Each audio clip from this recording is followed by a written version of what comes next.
What are some common habitats?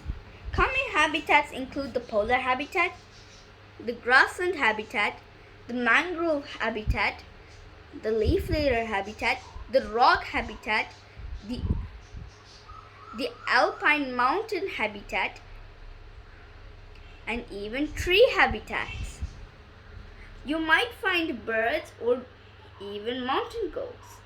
Some other uncommon habitats are house habitats, cave habitats, microhabitats like the leaf litter and rock habitat I just told you about.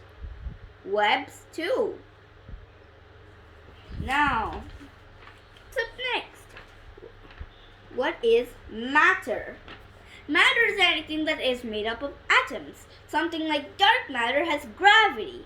Gravity pulls something towards anything else. But the smaller the object, the smaller the gravity. The bigger the object, the bigger the gravity. So what do you think about? So your question about why objects just fall to earth is answered because of gravity.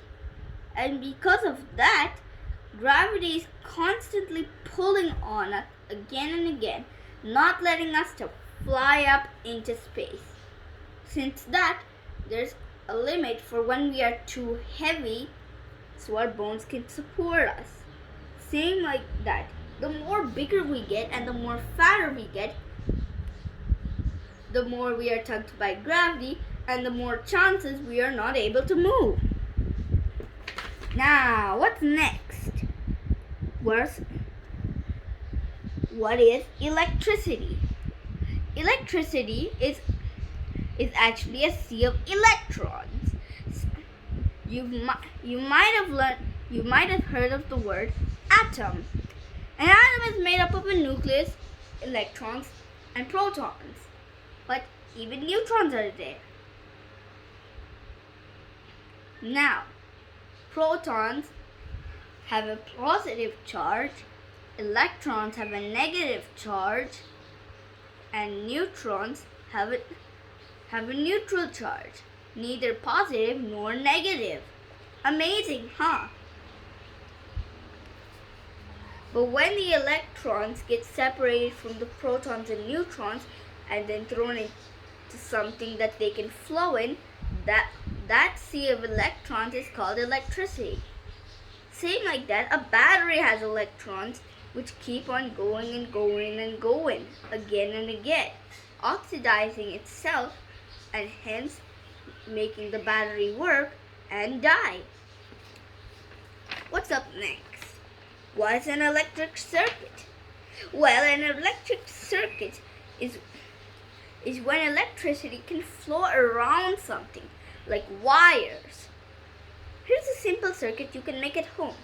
First, you'll need a light bulb, tape, and battery. 2. You can use a small, a medium, and a big size battery. A big size battery will work the best since it has more power. First, take 2 ends of a wire to a battery. Next, take the other 2 ends to the light bulb's bottom. And voila, you'll see that the light bulb glows. That's how you can make an electric circuit. And you can learn the description of it here. Now, an electric circuit is where electricity can flow again and again and again.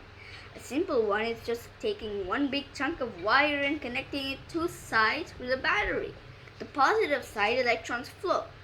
The negative side, electrons crash again and again and again, turning the protons inside the iron atoms into neutrons, which are the same stuff neutron stars are made of. When a battery dies, it's already became a neutron battery, which means its insides are full of neutrons.